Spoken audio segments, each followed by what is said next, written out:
checks in the mail. Ooh, Okay. nice. Good reminder. Skip. Big day. Man, I dropped my notes. Now. Where my Did you notes go? drop your notes? I did. You're going to need those, Shannon. We got a lot to get to today. You're in trouble in so many ways. As we because head- life just changed. Yeah. Life is changing Yes. around here. We're heading into Wild Card Weekend. Will tomorrow be Tom Brady's last game as a Patriot Plus? We'll walk it to him Wednesday.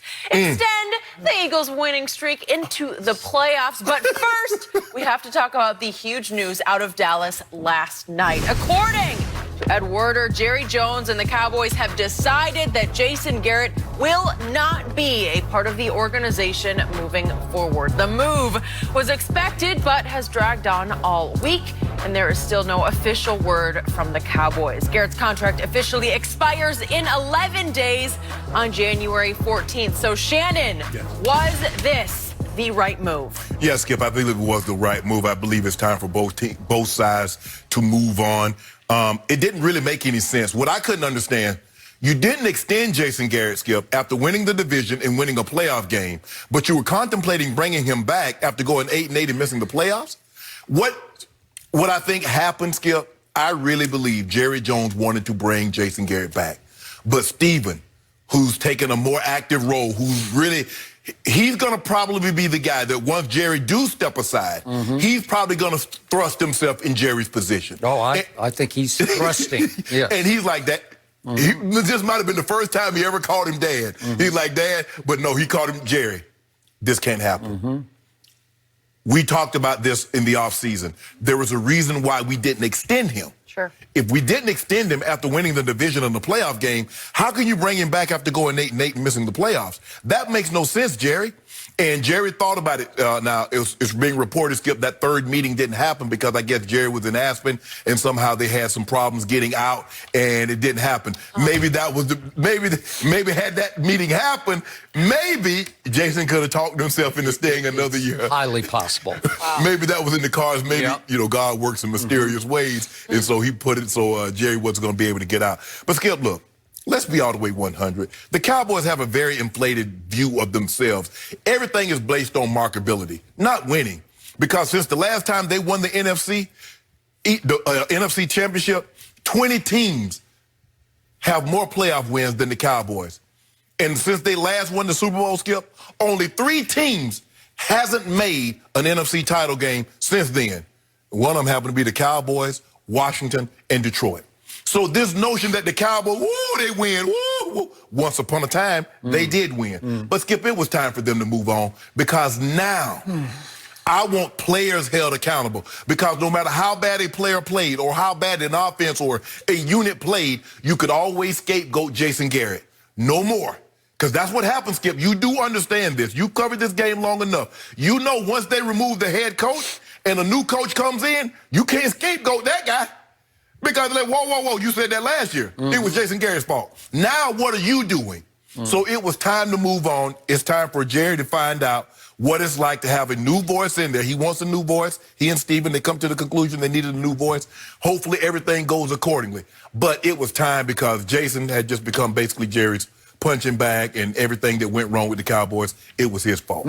But you have been defending Jason Garrett of late on this show, even calling him your pet name, a Red. Because, for me, I just think that it's just so easy because he's low-hanging fruit. He doesn't have the cachet. But everything that went wrong, Dak didn't play well, that's Jason's fault. Zeke didn't play well, that's Jason's fault. The defense didn't perform, that's Jason's fault. Now, Jason has been removed. It's going to be interesting to see who they blame now moving forward when a unit or a player doesn't play well.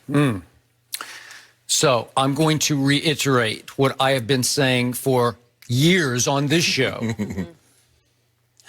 I was done with Jason Garrett after the 2012 football season. I said on national TV, enough is enough. He's not a commanding officer. He's not a general. He's not a motivator. He's the least inspiring head coach in the National Football League, and now he has been that low these 9 seasons. 7 more seasons have passed since I first called for this man's job. So allow me first to say that yesterday afternoon was another nightmarish roller coaster ride for me. I went from supreme deflation to ultimate elation. And I hope you're right that Stephen was the voice of reason, because it may have come to that. Maybe yesterday. I have no idea. But all I know is I've known Ed Werder at ESPN for a long, long time, been in the trenches with him covering the Dallas Cowboys. And his first tweet in sort of midday was this one. He said, I can tell you this, people inside the building have begun to wonder if Garrett is going to have a role with the 2020 Cowboys, whether as head coach or in another capacity. That's where I was until West Coast time late last night when the other tweet dropped. And it was breaking news. And I'm hoping that the news will stay broken, because there's still always that chance that Jerry would wake up today and read the headlines and say,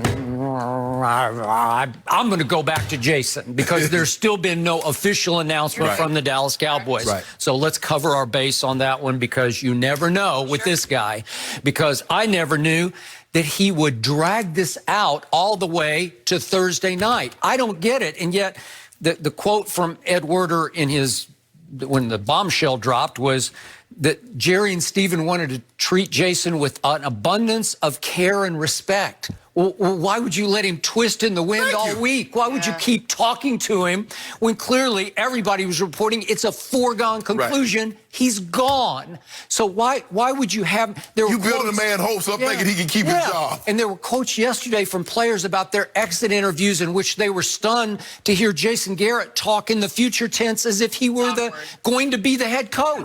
That all the exit interviews were, next year we're going to... Right? Yes. It wasn't thank you, goodbye. It was, hey, let's get better. Because you remember, hold on. You saw the NFL Films part where Garrett Brown was on the sideline talking to the running backs. He said, now, if they get rid of me, I want you to know, guys, to know I look at you guys as my son. I appreciate everything. So he resigned to the fact that there's a very good chance that I'm not going to be here. But Jason Garrett was talking, I'm good. Okay. So if I can accept that this is the end, finally, of Jason Garrett, I want to congratulate Jerry Jones for finally reaching down and having the guts, and it did take some guts, to cut ties with his son, Jason Garrett, and finally leave that 8-8 comfort zone that Jason was so great at creating, because we all know Jerry was so comfortable with Jason. He's so easy to work with. I know Jason from the days I covered him as the backup quarterback. You've been around him a little bit to know. He's very personable. He is. But he's not charismatic. And there's a big difference between personable and easy to get along with and dynamic, right? Yes. He's not dynamic. He's just a really good guy. He can really talk a good game. He can talk football. Remember, his father was a longtime coach in this league, a longtime scout for the Cowboys. He's got two brothers who have been in college and pro football at various levels. He came from a football family. Jerry Jones considers him a little bit like Cowboy royalty, like he had a legacy that you don't disrespect. You keep it in place because, by golly, it'll break through at some point. But Jason Garrett was always just good enough to keep. That is an indictment for the coach of America's team. Just good enough to keep? To me, it reminded me last night of these commercials we see almost relentlessly from AT&T, and they're really good because they're so funny. Just okay is not okay. Good. Well, could Jason Garrett and Jerry star in the next Just okay is not okay? Because it's just okay. He was always just okay. He's not a bad coach. He's just not a good coach. But see, Skip, you and a lot of people are falling into the trap that the Cowboys is this New England Patriots. And they're not. They're just another team. They're just another team. They happen to be America's team, but Skip, they don't win. They haven't won. Time out. Do you realize that as we speak, no team in the National Football League has as many Pro Bowl players as my Cowboys do? They have 15 on the roster. These are players who have been Pro Bowl players. 15. Nobody has 15.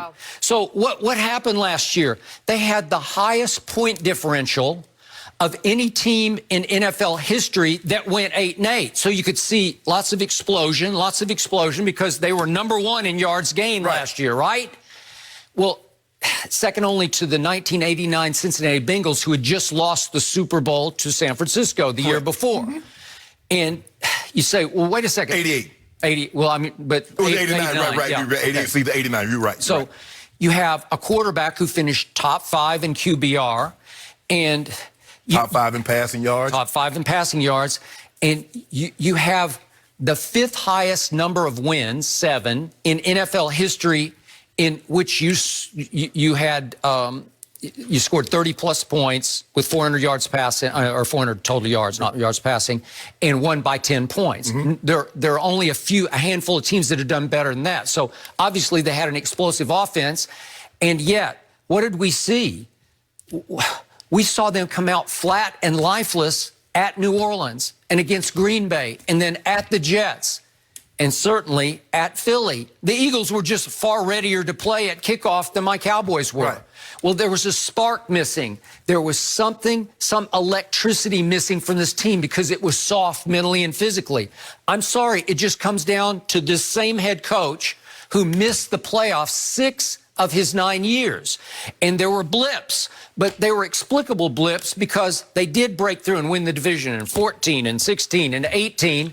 But why? Because DeMarco Murray sort of fell out of the sky and led the league in rushing. And then Dak fell out of the sky right in their laps and won Offensive Rookie of the Year as a 4th-round draft choice. But Skip, if not, but was Jason Garrett the head coach when they won these 7 games with 400 yards and 30 points and win by plus 10? Was he the head coach? Yeah, but you're looking at the glass as half full. It's half empty because there was always something missing because that was only 8 wins or 7 of those wins. Right. One was at Detroit, which could have been in that category. So when they won, they really won. And when they lost, it was inexplicably flat and lifeless. And it all comes back to the head coach. I'm sorry, he